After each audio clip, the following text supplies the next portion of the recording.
Hello friends, welcome to optimistic studies. Optimistic studies में आप सभी का स्वागत है।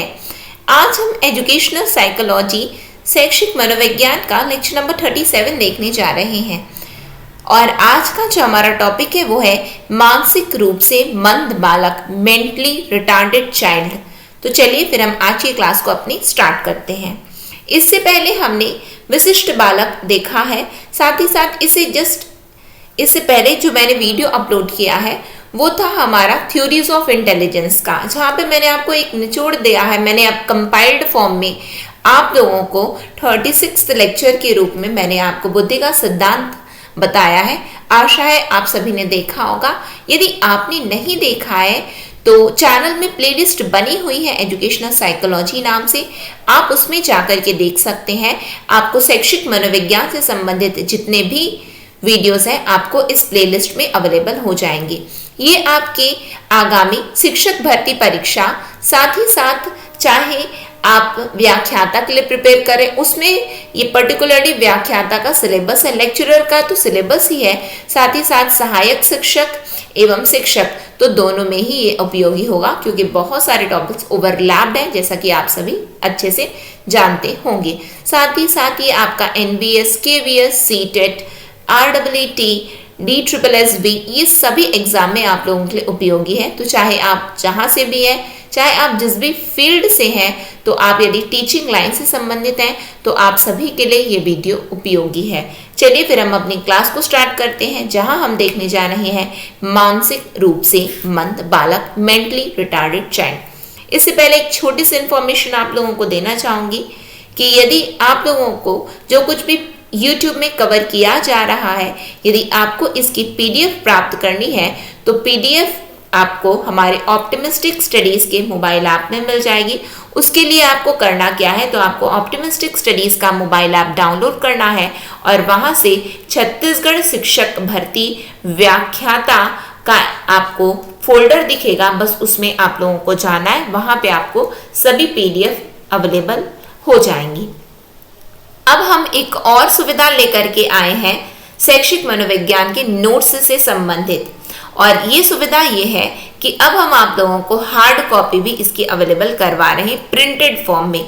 तो यदि आप लोगों को इसकी प्रिंटेड फॉर्म में यदि आपको इसकी कॉपी चाहिए तो आप हमें इस नंबर पर संपर्क कर सकते हैं और वहाँ पे आप लोगों को प्रिंटेड फॉर्म में चाहिए, PDF फॉर्म में चाहिए, जैसा भी चाहिए तो आप इस नंबर पर हमसे बता सकते हैं, तो हम आपको प्रिंटेड फॉर्म में ये नोट्स को अवेलेबल करवा देंगे। ठीक है, तो ये थोड़ी जानकारी रही है, आशा है आप लोगों के लाभ की होगी। और यदि आप चैनल में पहली बार आए हैं तो चैनल को सब्सक्राइब कर लीजिए, बेल नोटिफिकेशन को ऑन रखिएगा, जिससे हम जो भी वीडियो डालें तो आप तक पहुंचते रहे। साथ में सेशन यदि आपको अच्छा लगे तो लाइक ज़रूर कीजिएगा, क्योंकि ये हमारे लिए एक मोटिवेशन का काम करता है, अभिप्रेरणा का काम करता है कि आप हमारे द्वारा जो भी प्रयत्न किए जा रहे हैं आप लोगों को वो अच्छे लग रहे हैं। ज़्यादा से ज़्यादा वीडियो को आप सभी से निवेदन है कि ज़्यादा से ज़्यादा लोगों तक शेयर ज़रूर कीजिए, जिससे एक जो हमारा इनिशिएटिव है इस फ्री क्लास को लाने का, तो हम इस इनिशिएटिव में सफल हो सकें और ज़्यादा से ज़्यादा लोग इस फ्री क्लास से लाभ ले सकें। तो चलिए फिर हम अपनी क्लास में आ जाते हैं, जहाँ हम देखने जा रहे हैं मानसिक रूप से मंद बालक। तो मानसिक रूप से मंद बालक कौन होते हैं, मेंटली रिटार्डेड चाइल्ड क्या होते हैं। पहले एक सामान्य सा परिचय देखेंगे, उसके बाद हम अर्थ में जाएंगे यानी कि मीनिंग में जाएंगे, और उसके बाद में हम परिभाषा देखेंगे यानी कि डेफिनेशन देखेंगे। ठीक, तो पहले एक सामान्य सी जानकारी देख लेते हैं हम कि क्या होता है ये मेंटली रिटार्डेड चाइल्ड। तो यदि हम मानसिक मंदता की बात करें तो मानसिक मंदता क्या है, तो मानसिक विकास की ही एक अवस्था है। ये मानसिक मंदता या मानसिक रूप से ये जो मंद है तो ये क्या है, तो मानसिक विकास की ही एक अवस्था है जिसमें बच्चा क्या होता है, तो बच्चा जो बौद्धिक विकास औसत वृद्धि वाले बालकों से इनका कम होता है।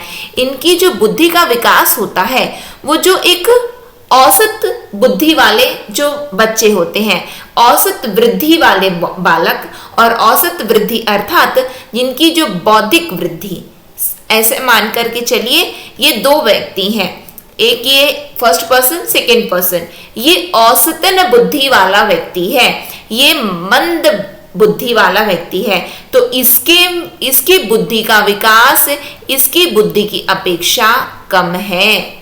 बस इतना अंतर है। एक ये मानसिक विकास की एक अवस्था है कि इसकी बुद्धि का विकास इतना नहीं हुआ है और इसका जो है सामान्य रूप से हो गया है।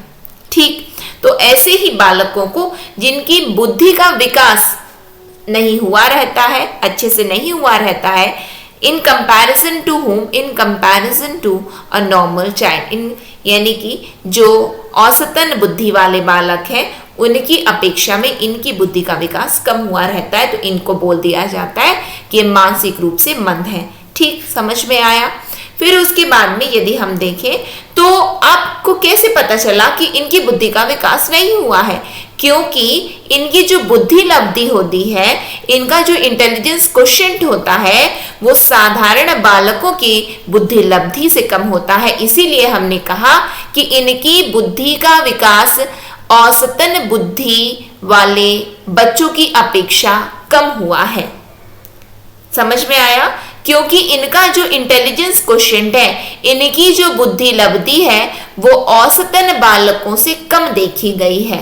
ठीक, और इनकी संख्या लगभग 3% से अधिक मानी गई है कि कुल इनकी जनसंख्या, ये संपूर्ण जनसंख्या में 3% से अधिक लोग ये मंद बुद्धि के बालक माने गए हैं। किंतु इनकी शिक्षा दीक्षा पर पहले ध्यान नहीं दिया जाता था, तो फिर क्या किया जाता था? धीरे धीरे क्या हुआ है, लोग इनके प्रति क्या होते थे? असंवेदनशील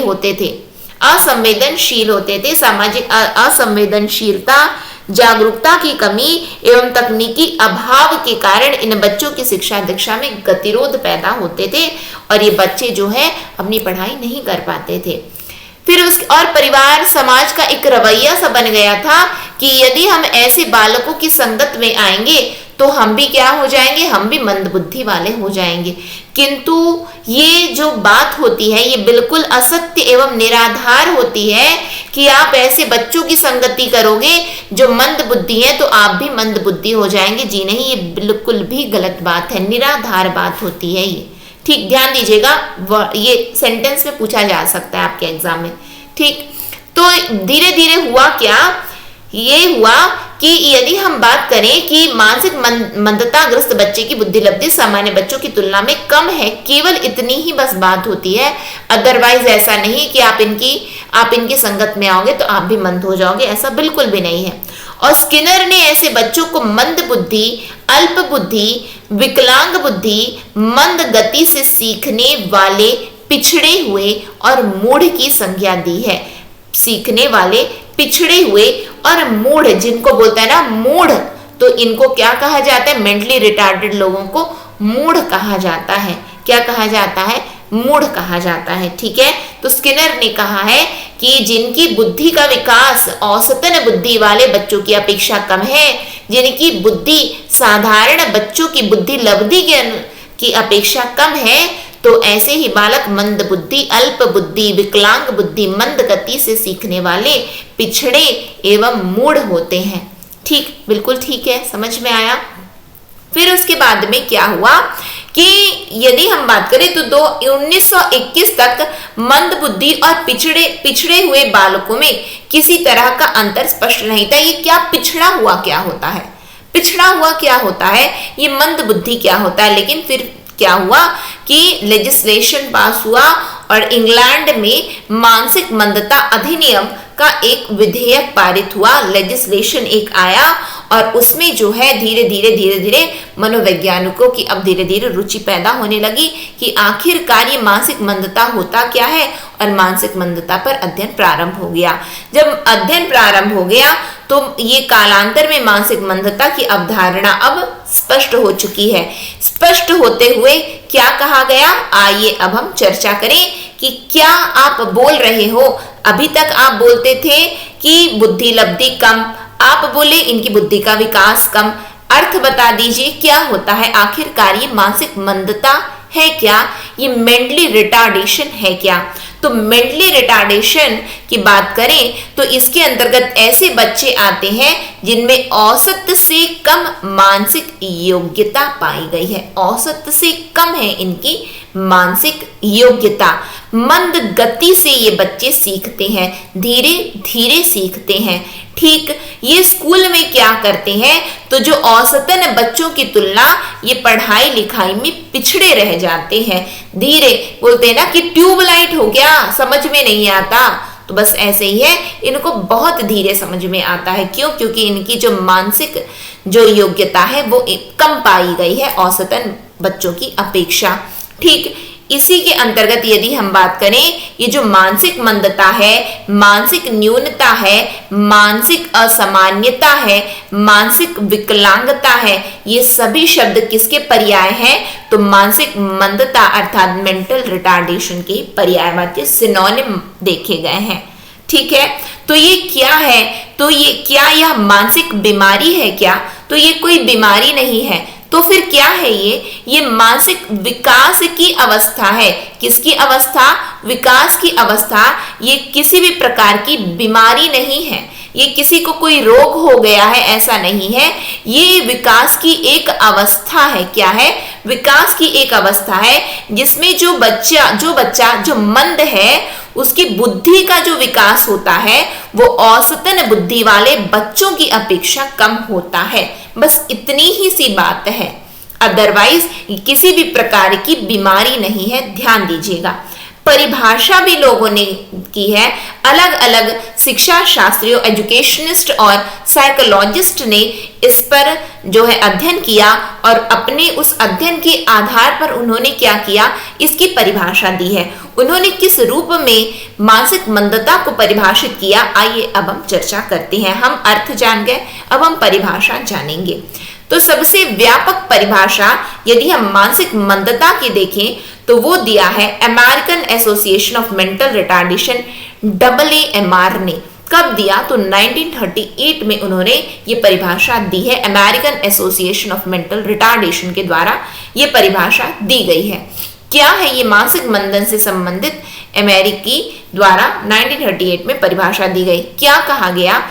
इन्होंने कहा कि मानसिक मंदन स्पष्ट रूप से औसत रूप से कम ऐसी बौद्धिक प्रक्रिया है जिसके परिणाम स्वरूप अनुकूली व्यवहार में संगामी अपसामान्यता आ जाती है या संगामी अपसामान्यता से जुड़ी होती है और जो विकासात्मक अवधि के दौरान अभिव्यक्त होती है। ये तो बड़ा अजीब सा इन्होंने डेफिनेशन दे दिया। अरे भाई ये क्या लिखा है, आइए देख लेते हैं।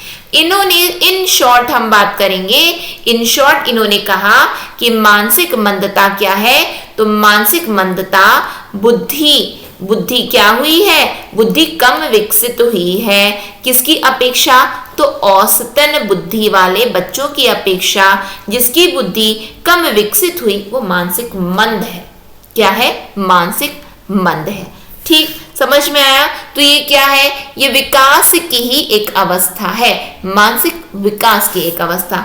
फिर उसके बाद में निःशक्त व्यक्ति अधिनियम 1955 की धारा 2 की उपधारा द और राष्ट्रीय न्यास अधिनियम 1999 की धारा 2 की उपधारा 6 के तहत भी मानसिक मंदता को परिभाषित किया गया। इन्होंने किस रूप में परिभाषित किया, आइए हम जान लेते हैं। तो इन्होंने कहा कि मानसिक मंदता से किसी व्यक्ति के मस्तिष्क की अवरुद्ध या अपूर्ण विकास की दशा अभिप्रेत है। क्या है? ध्यान से पढ़िए कि मानसिक मंदता अर्थात मस्तिष्क की अवरुद्ध या अपूर्ण विकास है। ठीक, जो विशेष रूप से बुद्धि की अपसामान्यता अभिलक्षित करता है, यानी कि ये क्या है, ये बाकियों की बुद्धि की तरह नहीं है, उनसे कम है। तो उनसे कम तो मंद है, कम है तो मंद है। ध्यान दीजिएगा, बार बार मैं आप लोगों को बता रही हूं कि यह किसी भी प्रकार की बीमारी नहीं, अपितु ये मानसिक विकास की ही एक अवस्था मानी गई है। ठीक है, it is nothing but a stage of mental development. ठीक है, it is neither a mental illness nor any type of disease, it is only a development stage mentally. मानसिक विकास की एक अवस्था है, ध्यान दीजिएगा। ठीक है, आगे बढ़ते हैं। आगे और क्या बताया गया? ट्रेडगोल्ड ने बताया कि मानसिक दुर्बलता या मानसिक मंदता एक प्रकार एवं मात्रा के अपूर्ण मानसिक विकास की एक स्थिति है, एक स्थिति सी बस है, जिसके कारण व्यक्ति निरीक्षण, नियंत्रण तथा बाह्य प्रश्न आश्रय से यानी कि इसका क्या मतलब हुआ, मेरा अपना अस्तित्व बनाए रखने की दृष्टि से अपने आप को अपने सहयोगियों तथा सामान्य परिवेश में अनुकूलित करने में असमर्थ होता है।